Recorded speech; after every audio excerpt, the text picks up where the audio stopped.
We're back. And all we're going to do is we're going to chop or slice all of these corned beefs. I've got 4 into chunks so they'll fit in the jar. So I do them like that big. Sometimes I do them a little thinner, sometimes I do, doesn't matter. But you want to have some big pieces and some little pieces because there'll be room in the jar and you might want to squeeze more in. So, and then we're going to get our jars ready. And I put all of my pickling spice, which this is what's in. Oh, it's backwards, isn't that weird? Anyway, it says pickling spice. And that's what's in those little packets. So I've got my spoon ready, and I got some in a bowl that I took out from the packets. So I'm going to finish cutting this meat up, and then I'm going to bring you back. All right, I am getting my canner ready. So I'm just going to put a little bit. Just helps with cloudiness of your jars, so you don't get that white film on it. My meat is ready. Steve's going to open the jars, and I'm going to start shoving it in. Shove it in, shove it in. So let me find a place to set you up so you can watch the process. And we'll go. Okay. All right, so we are ready. So I'm going to start putting these pieces in my jar with my fingers. It's my food. But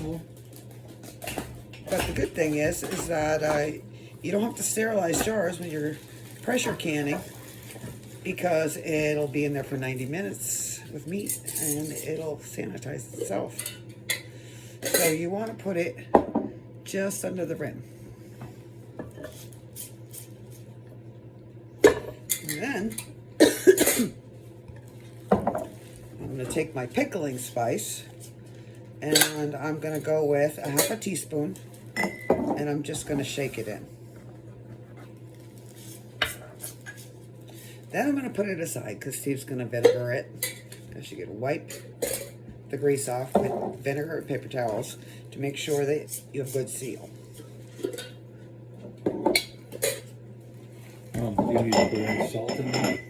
No, this is salty enough. Okay. The only spice you should probably put in here is maybe pepper if you like a lot of pepper, but I just tend to spice my food up when I'm cooking it, so I don't worry about spicing it up. When you're eating? Yep, when I'm eating it, cooking it. Well, this is just canning. This is different. So I'm just going to put the pickling in there, squeeze it down,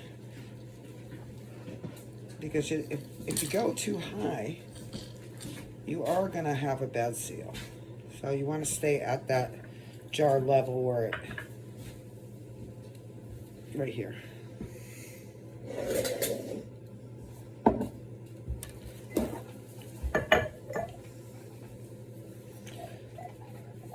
So I've already done some cabbage. I actually have one more in the fridge that I could do. And I'm going to do the same thing that I'm doing with this meat. Is I'm going to put some pickling spice in it, some butter, and some putting lids on right now. Yep. And then I will put just a tiny bit to fill the bottom of water, because I wanted to steam it.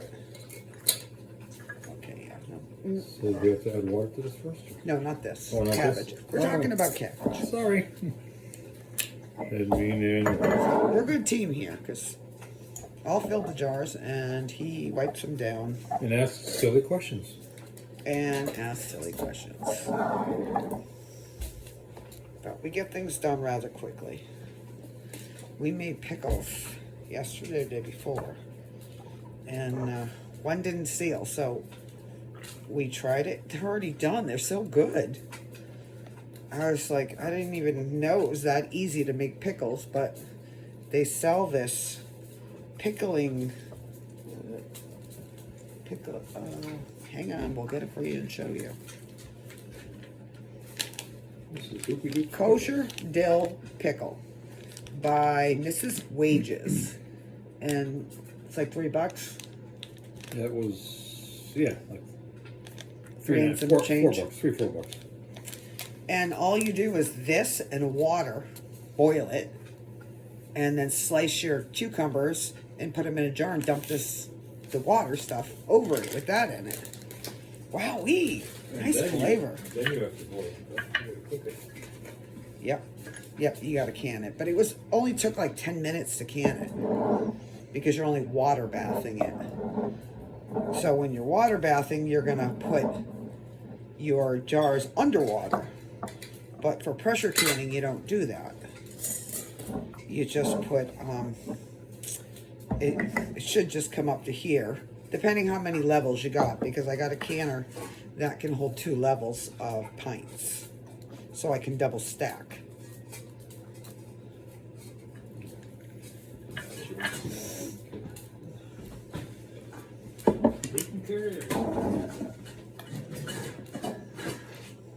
But I'll tell you, corned beef doesn't go far. Feels. What's that? I said it just doesn't go far. Like you think. I mean, we're doing 4 roasts, Oh, yeah. and Oh, jeez. we probably already put a roast and a half in a jar. So it doesn't make a whole heck of a lot. But one of these with the cabbage and the potatoes and the carrots will feed me and Steve, and that's probably enough to have seconds. So you figure 1 pint for 2 people.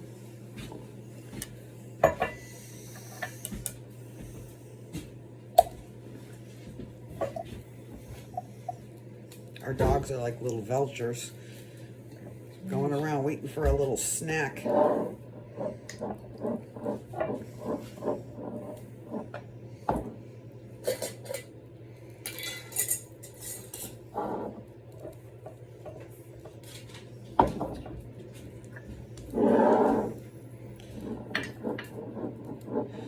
Be very careful to get the rim. Wipe it with paper towel and vinegar, because if you don't, it won't seal. Now here's the thing, if it doesn't, you can recan it. Just take it apart, wipe it down, put a new lid on it, and you can put it in the canner. But do you really want to run the canner for 1? So a lot of times we just eat it. But if I'm going to can other stuff, then I will go ahead and do it. Now, do I have one small enough for this? I know, man. Steve was cutting some small, and you said, "Don't do that." I know it. I think I need a knife. Hold on, I'll get it for you, so you don't have to make everything all right. I am the queen of messes when it comes to canning. Thank God I have Steve around Thanks, Steve. This she has got around. That was already to small. clean up after me. Oh, look how sharp that is now. Oh boy. Okay, I'll take another one. Sure you will. That was the whole piece. Okay, yeah. It's the one I just cut in half, but knew yeah, it it fits wasn't better that gonna way. fit. I'm gonna leave this right here for now. And yeah, so there we go. So, but I'll finish this, and then I'll bring you back when I'm putting them in. So I'm getting ready to put my jars in, and I forgot my bottom layer. So now we're gonna put jars in. And I think this might go to my other can, I'm not sure. But we're just gonna lay them all in here, like so. And if I need to put 2 layers, you can go ahead and try it. Let's see what we get. I don't know how many it's gonna fit in here, probably 1 more. And I'll have to put the 2nd layer on. So the water is not above it, and that's perfect. You don't want it to be above it. So I'm gonna go over here, and where is it? Oh, there it is. Grab my top layer. Oh no, this is not the one for the right one. Okay, I gotta put you away and... It's not over there? Nope. I'm gonna go get my right one. Alright, so So I found the correct one that actually fits in there. So I'm just gonna set my extra ones on top. And I had enough for a half of a pint. Not even, but somebody wants a little snack of meat, they're all set. And notice how this is not in water, but it's fine. It'll still do its thing. So I've got to bring it up to temperature. So I'm going to put the lid on it, and then I'm going to set a timer so I don't forget to come and check it and see if it's boiling yet. Now, how I'm going to know it's boiling is we're going to get a lot of steam. Now, I'm using a Tefal. Tefal is one of the easiest ones ever. So you're going to put your little dial on steam. And then this is your little gauge. So, but when this starts shooting out steam on a steady basis, then we're going to turn it to 2. And then we will see this start rising. When that gets to 2, which is 10 pounds of pressure for my area, then we'll start the timer for 90 minutes. So quarts actually only takes 75, but I've got them stacked on each other, so I'm just going to go for the full 90, which is what meats are in a quart jar. But all right, All right, my Tefal is whistling, steam is coming out. So I'm going to carefully turn this to 2 without getting burned. Okay, it's 2. So now I'm going to say, hey Alexa, time 10 minutes. 10 minutes, starting now. And there we go. Should take about 10 minutes. It's boiling pretty good to get up there. And then I'll time 90 minutes. So I'll bring you back when it's up there just to show you. But right now it's at 0. Okay. All right, my Tefal is whistling. Steam is coming out. So I'm going to carefully turn this to 2 without getting burned. Okay, it's 2. So now I'm going to say, hey Alexa, time 10 minutes. 10 minutes, starting now. And there we go. Should take about 10 minutes. It's boiling pretty good to get up there. And then I'll time 90 minutes. So I'll bring you back when it's up there just to show you. But right now it's at 0. Okay. All right, guys, bringing you back. We're at 2. So Alexa's going to time 90 minutes, and then I'll bring you back when it's done. Alexa, time 90 minutes, canner. 1 hour and 30 minutes. Hello, and we're back, and we are done. So what we're going to do is we're going to obviously turn off the heat. Then I'm going to move this off the burner and let it gradually cool down. So now what I'm going to do is, so let me point this out. You could turn this and vent it, but you don't want to do that, because what's going to happen is it's going to create a volcano in there, and your sealed jars are not going to be sealed. They're all going to ooze out. Trust me, I've tried this. And it creates a big mess in there, and you don't want that. So we're gradually going to let that thing come down. And I'll bring you back when we're not trying. We're actually going to get them out of there and let them sit down and see how they look. Hi guys, Victoria and Pepper here. Our stuff is ready, so let's look. How come I can't turn you around? I just don't know what's going on. It doesn't let me. All right, let's look. We're looking at our jars, and I know that you've probably heard of what's called debubbling, but I gotta be honest, I don't usually debubble, and I've never had a problem. They say air can get trapped in it, but let's think about this. We left a headspace of 1 inch, right up to the rim, usually, that was just right here. It shrunk a bit, and we trapped air in there anyways. So what are they talking about?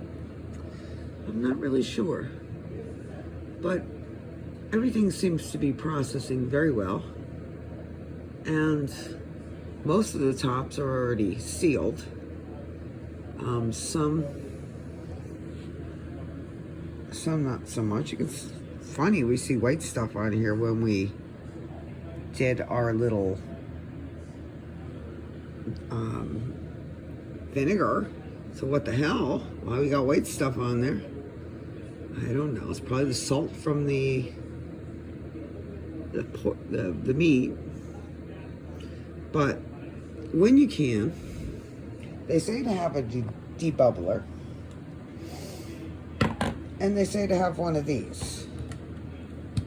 Now this, all it does is grab the jar, so you don't have to.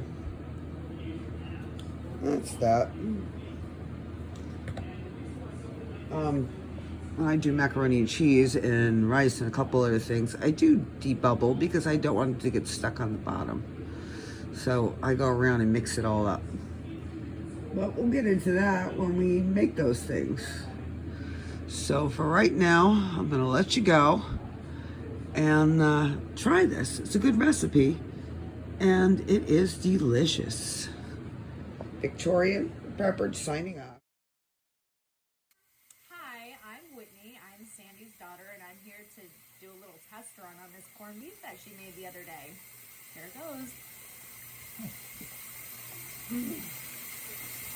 It is so delicious, so moist, so good you just want another bite.